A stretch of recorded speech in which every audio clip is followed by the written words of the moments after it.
Hola, es un placer tenerte aquí. Antes de comenzar, suscríbete al canal y dale like al vídeo. La televisión seguía encendida, aunque yo ya no prestaba atención. El noticiero hablaba de un apagón en el centro, pero en mi casa reinaba el silencio, apenas roto por el tic-tac del reloj de pared cuando, de pronto, el teléfono fijo, ese aparato antiguo que casi nadie usaba ya, rompió la quietud con un timbrazo seco y urgente, como si anunciara una catástrofe. Me sobresalté, porque a esa hora nadie llamaba, y menos a esa línea que había dejado de ser útil desde que mi celular se volvió mi única compañía. Me acerqué lentamente, sintiendo una presión en el pecho que no podía explicar, como si algo invisible me empujara hacia atrás. Cada paso era más pesado que el anterior, y cuando estuve frente al aparato, dudé un segundo antes de levantar el auricular. La pantalla parpadeaba con una luz tenue y persistente, como si supiera que esa llamada no era una cualquiera. Entonces, sin respirar, miré el número que aparecía. En la pequeña pantalla verde apareció un número que conocía mejor que el mío, una secuencia que llevaba grabada en el alma como una cicatriz que nunca cerró, el número de mi hijo Daniel. Me paralicé al instante, sintiendo como la sangre se me iba de la cara mientras mi mente buscaba una explicación lógica, una trampa, un error. Era imposible, absurda, cruel incluso, esa coincidencia, porque ese número había dejado de existir hacía muchos años. Cerré los ojos por un segundo, esperando que al abrirlos la realidad cambiara, pero el número seguía allí, titilando como un fantasma que no aceptaba el olvido. Una parte de mí quiso soltar el auricular y correr, como si pudiera huir del pasado que regresaba. Pero otra parte, más fuerte, más desesperada, me obligó a responder. Daniel había muerto en un accidente de tráfico hacía exactamente 20 años, en una curva maldita de la carretera de Toledo, una noche de lluvia y velocidad. Aquella llamada venía de un pasado que jamás cicatrizó, como si el tiempo diera marcha atrás con crueldad. No era posible que ese número estuviera activo, ni que alguien pudiera usarlo sin saber el peso que cargaba. Sentí que el suelo bajo mis pies se volvía frágil, como si todo lo que creía cierto pudiera romperse con un soplo. Y sin embargo, ahí estaba, una llamada desde el abismo del dolor, exigiendo ser escuchada. Un escalofrío me recorrió la espalda como una ráfaga de aire helado que entraba sin permiso por alguna grieta invisible. Mis manos temblaban, no por frío, sino por algo más profundo, más visceral, como si mi cuerpo reconociera algo que mi mente aún no aceptaba. El auricular pesaba como plomo entre mis dedos, pero no los solté. Sabía que si colgaba, jamás tendría la fuerza para volver a levantarlo. Algo dentro de mí susurraba que esa llamada tenía que ser respondida, aunque la verdad me destruyera.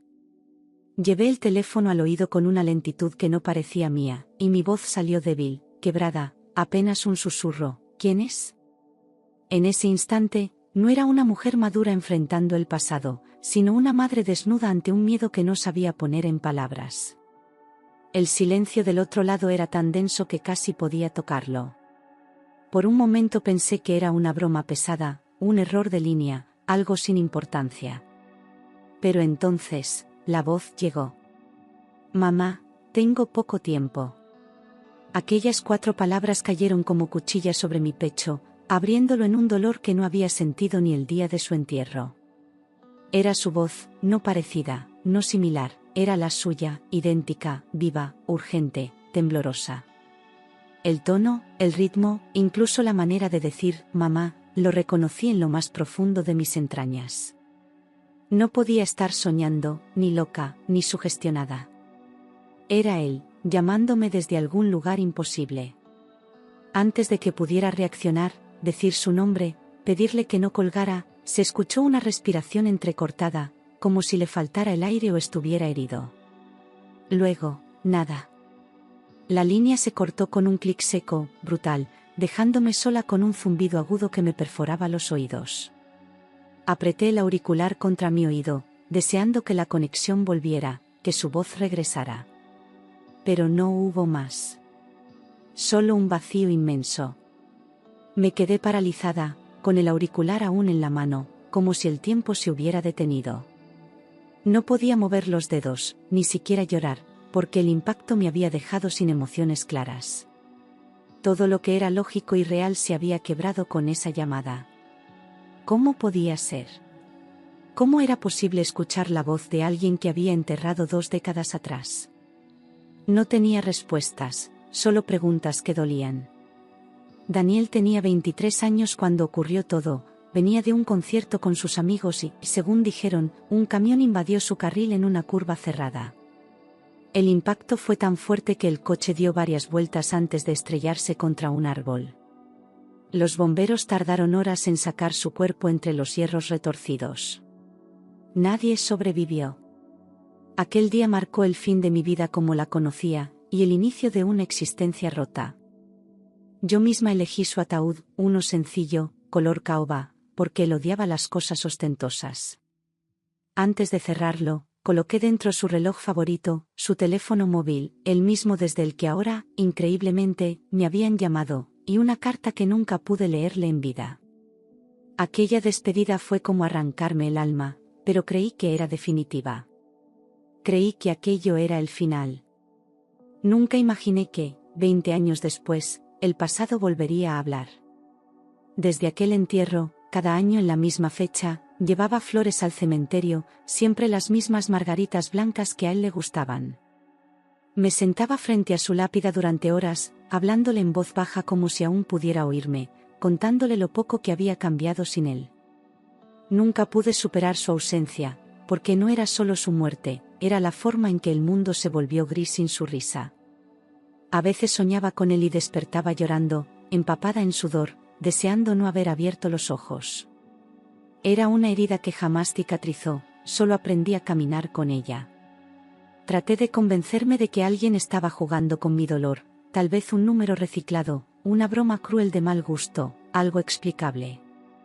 Pero una parte de mí, la que una madre nunca pierde, sabía que no era una coincidencia cualquiera. Busqué aquel número en mis viejas agendas, en los papeles que aún conservaba, y allí estaba, era el suyo, intacto, como si el tiempo no hubiera pasado. La lógica gritaba que era imposible. Pero mi corazón ya no quería escuchar razones.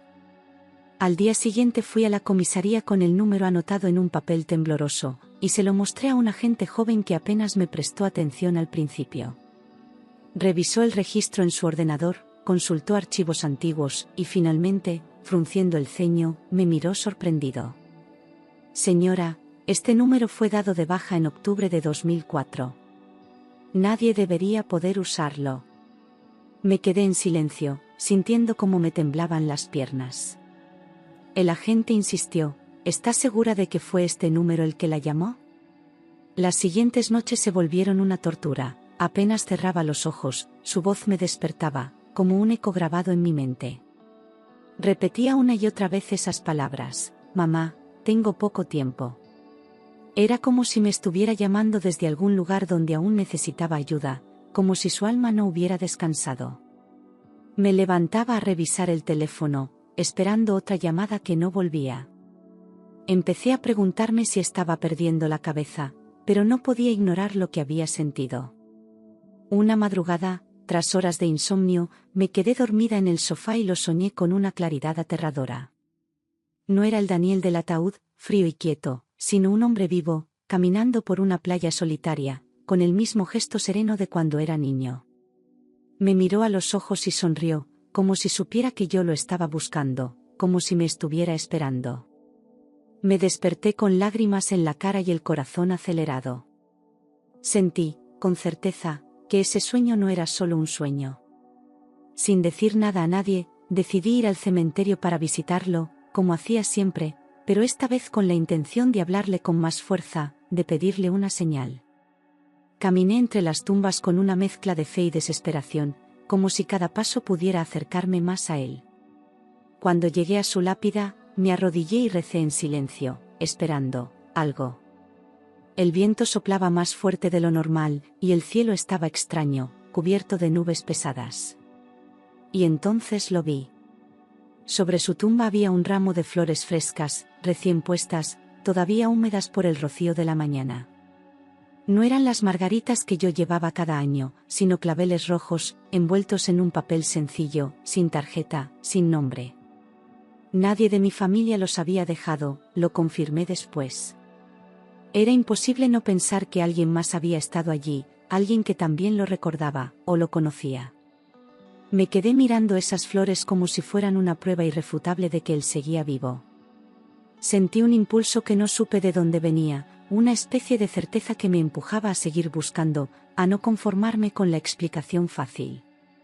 No podía quedarme quieta, fingiendo que nada había pasado, no después de esa llamada, de ese sueño, de esas flores. Algo dentro de mí gritaba que aún había una verdad por descubrir, por más dolorosa que fuera. Y si Daniel estaba vivo, o si algo de él seguía aquí, yo tenía que encontrarlo. No importaba el precio. Una tarde, mientras fregaba los platos, sonó mi móvil con un tono de mensaje. Era un número desconocido, sin foto, sin nombre. El texto decía: «Señora, necesito hablar con usted sobre Daniel». Sentí que el mundo se detenía por un segundo, y el teléfono casi se me cae de las manos. No respondí de inmediato. Lo leí 3 veces, con el corazón latiendo tan fuerte que apenas podía pensar. Acordamos vernos en una cafetería del centro de Toledo, un lugar discreto donde nadie pudiera interrumpirnos. Llegué media hora antes, incapaz de quedarme en casa esperando, y me senté en una mesa junto a la ventana, con las manos heladas. Cada vez que entraba alguien, se me detenía la respiración. Hasta que apareció él, un hombre mayor, con pasos lentos y mirada firme, que parecía llevar algo muy pesado sobre los hombros. Cuando se sentó frente a mí, supe que no era una coincidencia. Se presentó como Antonio, y su voz tenía un tono pausado, de esos que arrastran años de vida y secretos guardados. Llevaba una chaqueta vieja y una bufanda deshilachada, pero sus ojos no temblaban cuando me miraba. «Sé que esto no será fácil de oír», dijo sin rodeos, como quien ha ensayado muchas veces una verdad que nadie quiere escuchar. Yo no dije nada, solo asentí, sintiendo que lo que estaba por venir podía cambiarlo todo. Entonces, empezó a hablar. «Viví en su barrio cuando Daniel era pequeño», dijo, recordando nombres y calles que solo alguien de entonces podría conocer. Me habló de juegos en el parque, del perro que solía correr detrás de su bicicleta, de la risa de mi hijo al volver de clase. Lo escuchaba con el corazón encogido, porque esos recuerdos eran tan míos como suyos. Luego, sin transición, soltó la frase que me dejó sin aliento: «Lo vi hace poco». Lo miré, sin entender. «¿Qué dice?», le pregunté, casi sin voz, con las manos sobre la mesa para no caerme. Él repitió, más despacio: «Vi a su hijo, señora. Está vivo». Todo mi cuerpo se tensó como si una corriente me atravesara de lado a lado, y sentí el aire escaparse de mis pulmones. Quise pensar que era un error, una confusión, una ilusión de un anciano. Pero su rostro no mentía, y mis instintos tampoco. Aquella frase lo cambió todo. «Debe de estar equivocado», le dije, intentando aferrarme a la lógica, pero Antonio negó con firmeza. «Sé lo que vi. Y no fue solo un parecido». Metió la mano en su abrigo con cuidado, como si sacara algo sagrado, y me ofreció una foto doblada. No quise tomarla al principio, tenía miedo de mirar y reconocer. Pero mi mano se adelantó a mi razón, y la cogí. Lo que vi me heló la sangre. Era un hombre con barba descuidada, delgado, los ojos ocultos bajo una gorra, pero había algo inconfundible: la cicatriz en su ceja izquierda, la misma que Daniel tenía desde que se cayó de la bicicleta a los 8 años. La foto parecía reciente, tomada con un móvil, quizás sin que él lo supiera. No era una imagen clara, pero suficiente para despertar el vértigo. La sostuve temblando, como si se fuera a deshacer en mis manos. Y supe, en ese momento, que tenía que encontrarlo. Antonio me contó que lo había visto en un bar del puerto, en un pueblo de Almería, donde él trabajaba descargando pescado. Se hace llamar David, explicó, y dice que no recuerda nada de su pasado. Me dijo que al oír su voz, lo reconoció de inmediato, como si los años no hubieran pasado. Le pregunté si había tenido un accidente, y se quedó en blanco. Yo escuchaba todo sin respirar, como si mi vida dependiera de esas palabras. Según Antonio, el tal David había llegado al pueblo hacía unos años, sin documentación ni familia, encontrado inconsciente cerca de un coche destrozado. Nadie supo quién era, y los médicos asumieron que era un migrante accidentado, con amnesia por trauma. Fue atendido en un hospital de Murcia y luego, siguió su vida desde cero. Nada de eso tenía sentido, y sin embargo, cada pieza encajaba con una precisión aterradora. Todo apuntaba a lo imposible. Quise negarlo, gritar que no era verdad, que Daniel estaba muerto y enterrado, pero no podía apartar la mirada de esa foto. Era él. No podía ser otro. La forma de la mandíbula, la curva de sus labios, la cicatriz, todo estaba ahí. El corazón me latía tan fuerte que me dolía el pecho. ¿Dónde? Susurré al fin. ¿Dónde puedo encontrarle? Y Antonio me respondió con la dirección exacta. Antes de irme, volví a mirar la foto, enfocándome solo en la ceja, en esa pequeña marca que le hicieron 3 puntos de sutura cuando tenía 9 años. Nadie más podía tenerla igual, ni siquiera con una coincidencia extraordinaria. Era una prueba silenciosa, pero irrefutable, del vínculo que aún nos unía. La pasé con los dedos, como si pudiera tocar su piel a través del papel. Ya no había duda posible. Salí de la cafetería con la dirección apretada en la mano, sin saber si llorar, correr o gritar. Mi mente iba a 1000, pero mi cuerpo parecía moverse en cámara lenta. Cada paso que daba me acercaba más a una verdad que podía sanarme o destruirme. No sabía si lo que me esperaba era mi hijo, o solo un reflejo de él. Pero en el fondo, algo me decía que esa historia aún no había terminado. Al día siguiente, sin decirle a nadie, compré un billete de tren hacia Almería con las manos aún temblando y la garganta cerrada. No sabía si aquel viaje me devolvería a mi hijo o me hundiría aún más en el abismo, pero no podía quedarme quieta esperando respuestas. Llevaba solo un bolso con lo justo y la foto arrugada de Daniel en el bolsillo del abrigo. En el andén, el aire olía a invierno y despedidas, y dentro del vagón no dejé de mirar por la ventana, perdida en recuerdos. No era un viaje cualquiera, era una madre caminando hacia lo imposible. Lloré casi todo el trayecto, en silencio, apoyada contra el cristal, sin importar las miradas ajenas. Lloré por lo que perdí, por lo que podría encontrar, por los 20 años robados a mi vida.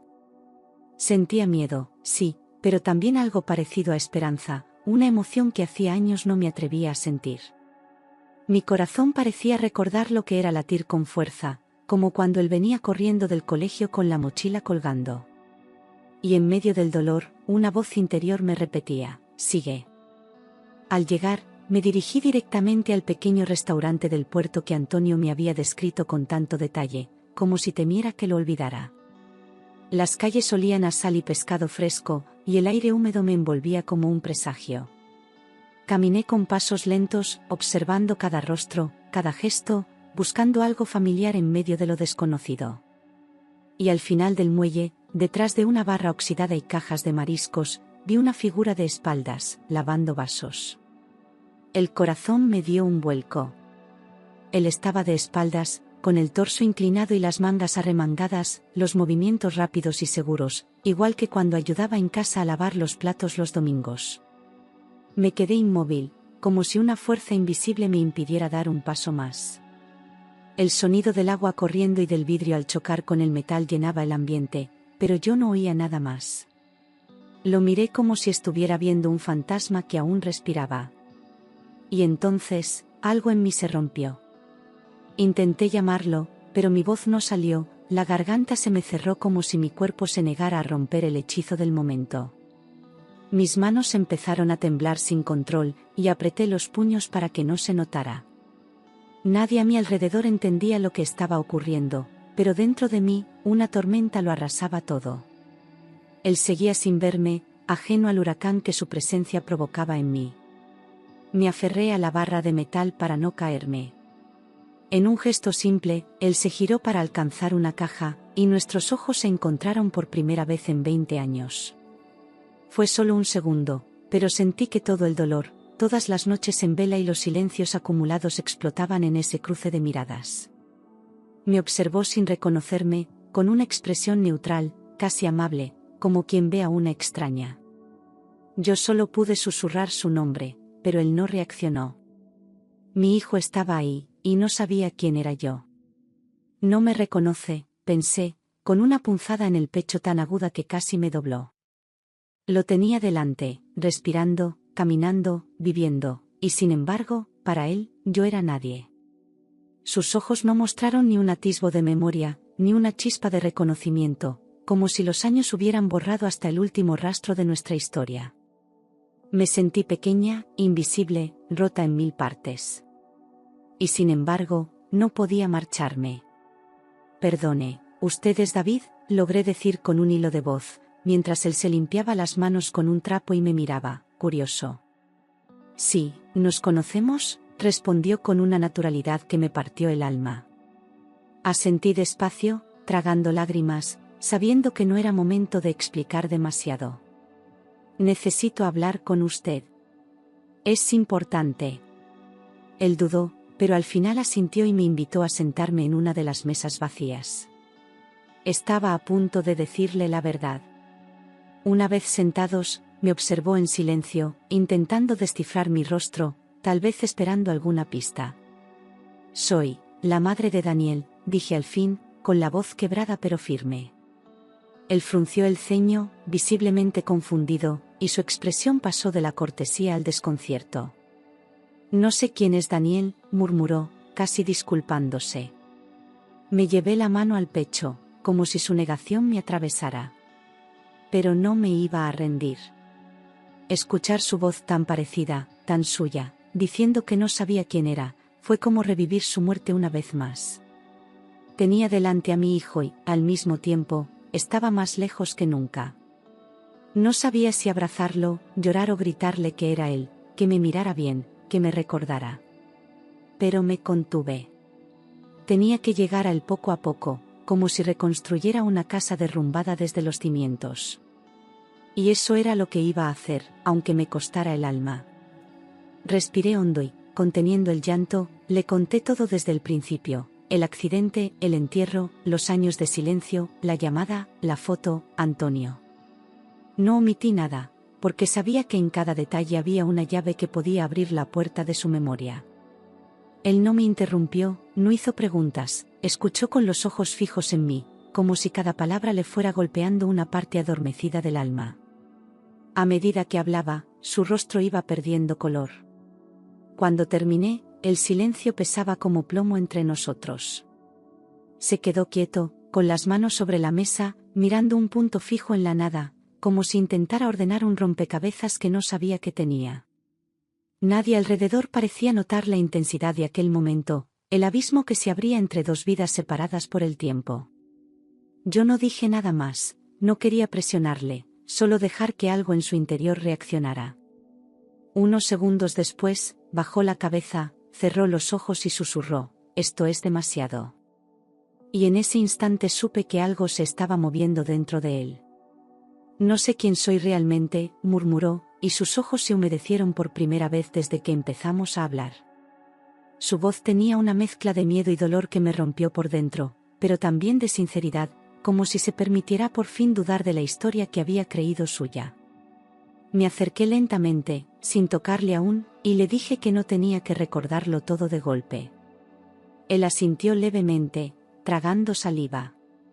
«Siento que algo en mí se agita cuando te escucho», confesó en voz baja. Dijo que se despertó en un hospital de Murcia sin nombre, sin pasado, sin saber siquiera qué hacía allí. Los médicos lo trataron con frialdad, asumieron que era un inmigrante sin papeles y le dieron un nombre genérico: David Morales.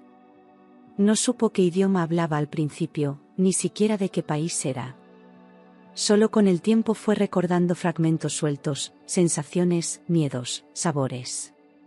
Pero nunca un nombre, nunca una madre, nunca un hogar. Lo habían encontrado inconsciente en un coche volcado cerca de una carretera secundaria, sin documentación ni pertenencias personales. Según él, pasó semanas en coma, y cuando despertó, nadie reclamó su identidad. Tras ser dado de alta, vagó de un lugar a otro, trabajando en lo que podía, sobreviviendo. Nadie hizo preguntas, y él no tenía respuestas. Así vivió casi 2 décadas, como una sombra, con un pasado que siempre le quedaba fuera del alcance. Los médicos no investigaron mucho más, convencidos de que no había manera de identificarle sin papeles ni testigos. Fue un caso más entre tantos, uno que acabó archivado en silencio. Le asignaron un número, un expediente, y lo dejaron ir. Yo pensaba que quizá había hecho algo malo, que por eso nadie me buscaba, me dijo con la voz rota. Le expliqué que jamás dejé de buscarle. Y en sus ojos apareció algo nuevo, culpa. David, o Daniel, trabajó en invernaderos, luego en almacenes, hasta que llegó al puerto y encontró cierto refugio entre cajas de pescado y manos callosas. Antonio se hizo su amigo sin que él lo supiera, cuidándole con una ternura que no entendía. Siempre me trató como si me conociera de antes, dijo, sin imaginar que así era. Aunque su vida era modesta y solitaria, había logrado cierta paz. Pero todo cambió con mi llegada. Le mostré entonces una foto de cuando tenía 18 años, él, su perro y una guitarra en la terraza, riéndose con la cabeza echada hacia atrás. La sostuvo en sus manos como si fuera un objeto sagrado, sin apartar la vista ni por un segundo. «Ese soy yo», murmuró, tocando la imagen con los dedos, como si al hacerlo pudiera volver a sentir aquel momento. Le temblaban las manos, y sus ojos empezaron a llenarse de lágrimas. Yo no dije nada. Solo esperé. Durante varios minutos, miró la foto en silencio, como si buscara una grieta en el tiempo por donde volver a entrar en su propia vida. De pronto, sus labios se movieron apenas, y dijo con voz baja, «Recuerdo ese perro, y el olor del verano». Fue como si una chispa se encendiera en la oscuridad más profunda. Cerró los ojos, se cubrió la cara con las manos y empezó a sollozar sin poder contenerse. El muro empezaba a romperse. «Ese soy yo», susurró entre sollozos, y en su voz había una mezcla de alivio, miedo y asombro que me hizo llorar con él. Se tapó el rostro, como si no pudiera soportar la intensidad de esa verdad que, poco a poco, se abría paso entre los escombros de su mente. Yo me acerqué y, por fin, toqué su mano. No me rechazó. Su piel estaba caliente, viva, presente. Y en ese contacto, supe que lo había recuperado. Me levanté sin pensar y lo abracé como si el tiempo no existiera, como si los 20 años de ausencia se derritieran en aquel instante.